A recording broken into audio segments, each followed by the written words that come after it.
अपनी जिंदगी में कैसे एक नई ऊंचाई आप और हम लोग हासिल कर सकें, how to fly high in our life. So आज मैं आपको देने जा रहा हूं 11 success principles to fly over the clouds.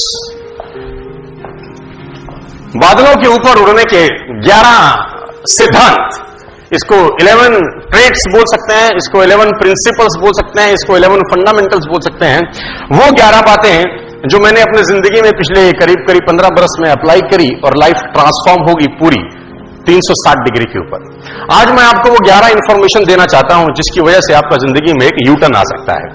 मैं वो 11 बातें आज आपसे बताना चाहता हूं जो मेरे 15 साल के नेटवर्क मार्केटिंग करियर का निचोड़ है। वो 11 बातें जो मैंने 15 साल में सीखी, जो वो 11 बातें जो मैं पिछले करीब बहुत सारे सालों से अलग अलग कॉर्पोरेट्स को ट्रेनिंग दे रहा हूं।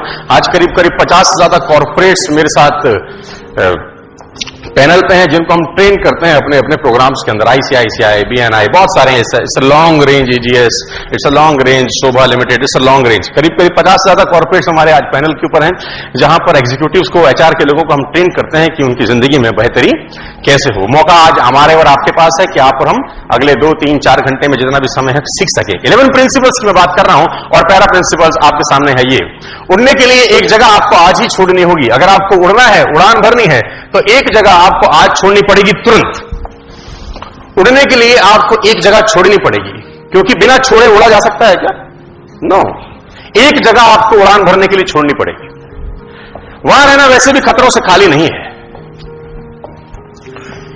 इस दुनिया में रहने की सबसे खतरनाक जगह जहां पर आप सालों से रह रहे हैं, इस दुनिया में रहने की सबसे खतरनाक जगह जहां आप सालों से रह रहे हैं, और इस जगह ने हमारे और आपके दिमाग में जंग लगा दिया है, और इस जगह ने हमारे और आपके पैर में बेड़ियां डाल रखी हैं, और इस जगह ने हमारे और आपको लिटिल भाषा में बोले निकम्मा भी बना दिया है बहुत सारे लोगों को। इस जगह को छोड़ना ही होगा साथियों अगर आप जिंदगी में एक उड़ान भरना चाहते हैं। इस जगह को आपको तत्काल तुरंत प्रभाव से छोड़ देना चाहिए अगर आप जिंदगी में कुछ आगे करना चाहते हैं, कुछ बड़ा उड़ना चाहते हैं। तो ये जगह आपके लिए नहीं है। और ये जगह है क्या? उस जगह में दुनिया के एक बहुत बड़े हिस्से को अपाहिज बना दिया है। वो एक ऐसी जगह है जहां पर आप रहते रहते अनजाने में साइलेंटली हैंडीकैप भी हो चुके हैं। आपको जान के हैरानी होगी कि आप एक ऐसी जगह पर रह रहे हैं सालों से, वो जगह आपको पता भी नहीं लगने दे रही कि आपके साथ क्या क्या हो रहा है अपनी जिंदगी के अंदर। मैं आपको बताना चाहता हूं बहुत ईमानदारी के साथ कि मैं बार बार अपने ट्रेनिंग, अपने प्रोग्राम्स में बोलता हूं कि 40% of the life has been gone. 90% लोग जितने भी यहां पर बैठे हैं, हम सबका 50% जिंदगी करीब जा चुका है। इंटरवल से पहले का पिक्चर खत्म हो चुका है दोस्तों, और 95% लोगों का इंटरवल से पहले का पिक्चर फ्लॉप है। और अगर मैं सुपर फ्लॉप भी बोल दूंगा तो शायद गलत नहीं होगा। मेरी बात को अदरवाइज मत लीजिएगा, प्रोडक्टिव होकर ही समझिए बात को कि मैं बताना क्या चाहता हूं आपको।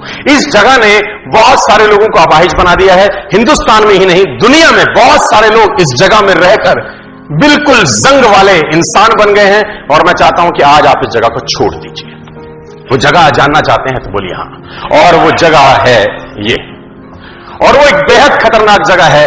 ये जगह है आपका कंफर्ट जोन से। आज मैं बात करने वाला हूं आपके कंफर्ट जोन की। देखो साथियों, समझने का कोशिश करिए कि कहानी आपने खुद ही तैयार करी है। जो खराब कहानी हुई है जिंदगी की बहुत सारे लोगों के साथ, वो कोई और खराब नहीं करके गया। हम खुद ही जिम्मेदार हैं उस कहानी को खराब करने के, और हम ही खुद ही जिम्मेदार हैं इस कहानी में अपने आप को परेशान करने के, और वो है हमारा कंफर्ट जोन। अगर आप चाहते हो कि मरने के बाद भी ना हमको और आपको याद रखा जाए, तो 2 काम करिए। अगर आप चाहते हैं कि मरने के बाद भी आपको हमको याद रखा जाए तो 2 काम करिए। या तो पढ़ने लायक कुछ लिख डालिए, या लिखने लायक कुछ कर डालिए। या तो पढ़ने लायक कुछ लिख डालिए या लिखने लायक कुछ कर डालिए। देखिए, जो व्यक्ति समय की धारा के साथ बहता है ना, इतिहास उसको समय के साथ भुला देता है। जो व्यक्ति समय की धारा के साथ बहते हैं, इतिहास उनको भुला देता है, और जो व्यक्ति समय की धारा को मोड़ देता है, इतिहास में अमर हो जाता है। जो व्यक्ति समय की धारा को मोड़ देता है, इतिहास में वो अमर हो जाता है। साथियों, गंगोत्री से गंगा सागर की दूरी तो मुर्दा भी तय कर लेता है। गंगोत्री से गंगा सागर की दूरी तो मुर्दा भी तय कर लेता है। भुजाओं का बल दिखाना हो तो गंगा सागर से गंगोत्री की तरफ चलना होगा। अपने को उल्टा चलना पड़ेगा, दुनिया से अलग करना पड़ेगा, दुनिया से अलग बात करनी पड़ेगी, और वो बात यहां रहकर बिल्कुल भी नहीं हो सकती। कंफर्ट जोन ये आपको खराब कर रहा है, धीरे धीरे आपने घुन लगा दिया है। आप कंफर्टेबल हो गए हैं अपनी जिंदगी के अंदर, और वो कहते हैं good is the enemy of best. अच्छा बहुत अच्छे का दुश्मन है। आप होंडा सिटी में खुश हैं तो मर्सिडीज के बारे में कभी सोचेंगे भी नहीं। मर्सिडीज में खुश है तो रोल्स रॉयस के बारे में आप सोचने वाले नहीं हैं। आप 3 BHK में बहुत खुश हैं, तो दुनिया में सारे काम कर डाले हैं, तो आप कभी जिंदगी में डिफेंस कॉलोनी में, जीके के अंदर, बहुत बड़ी बड़ी जगह के अंदर अपनी प्रॉपर्टी के बारे में सोचना नहीं चाहेंगे, क्योंकि आप कंफर्टेबल हो गए। तो मैं चाहता हूं आज आप इस जगह से निकल जाएं, इसको बोलते हैं कंफर्ट जोन। और एक कहानी आपको सुनाना चाहता हूं। एक राजा था, और उस राजा को उसके एक बहुत जो प्रिय मित्र था, वो भी दूसरे सल्तनत का राजा था। तो दो राजा आपस में दोस्त थे। तो दूसरे राजा ने पहले अपने मित्र को तोहफे में कुछ दिया, और वो तोहफा उसकी जिंदगी का सबसे महत्वपूर्ण तोहफा था, सबसे प्यारा तोहफा था। और उसने उसको तोहफे में 2 बाज दिए, और वो बाज बड़ी अच्छे नस्ल के थे। तो राजा को उस तोहफे को मिलकर राजा को बड़ी प्रसन्नता हुई, और उसने उसको धन्यवाद दिया कि वेरी गुड यार। और बाज अभी छोटे थे, लेकिन उनकी नस्ल बहुत शानदार थी। अच्छी नस्ल के बाज देकर राजा प्रसन्नचित हुआ, और उसने अपने महल में जो ट्रेनर था, जो पशु पक्षियों को ट्रेन करता था, वो बाज उसके हैंडओवर किए कि इसको तू ट्रेन कर। मैं चाहता हूं ये बड़ी अच्छी नस्ल के बाज हैं, तेरे हाथ में आए हैं, तो उनको उड़ना सिखा, कलाबाजियां सिखा, पैंतरे सिखा, युद्ध नीति सिखा, सब कुछ सिखा, और फिर मेरे पास आई। तो उस ट्रेनर ने 2-3 महीने उस बाजों पे काम किया, और बहुत जबरदस्त तरीके से काम किया। और 3 महीने के बाद उसने राजा को रिपोर्ट किया बड़ी अजीब बात। उसने राजा को कहा, राजा साहब, हालांकि आपने जो बाज दिए थे वो है तो बड़ी अच्छी नस्ल के, लेकिन एक प्रॉब्लम मुझको आ रहा है, और मैं चाहता हूं आप उसको समाधान करिए। तो राजा ने बोला, प्रॉब्लम क्या है? उन्होंने बोला, एक बाज तो शानदार उड़ता है, मस्त उड़ता है, कलाबाजी भी करता है, जैसा सिखाता हूं वैसा सीखता है, एक साला उड़ता ही नहीं है, हालांकि दोनों अच्छी नस्ल के हैं। तो राजा ने बोला, प्रयास करो। उसने बोला, सर मैंने सारे प्रयास करके देख ली, मुझको समझ ही नहीं आ रहा कि तकलीफ क्या है।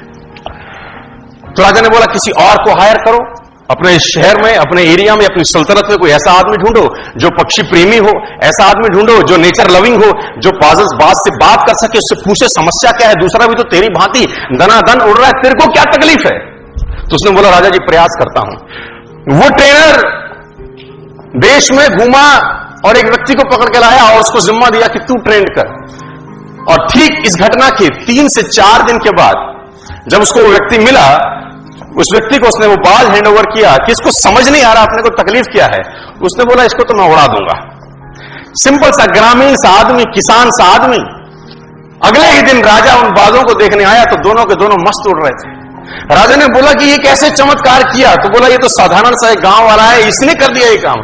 तो उसने गांव वाले से, राजा ने पूछा, तूने क्या किया? उसने बोला, मैंने कुछ नहीं किया, जिस शाखा पे बैठा था उस शाखा को मैंने काट दिया, अपने आप उड़ने लगा।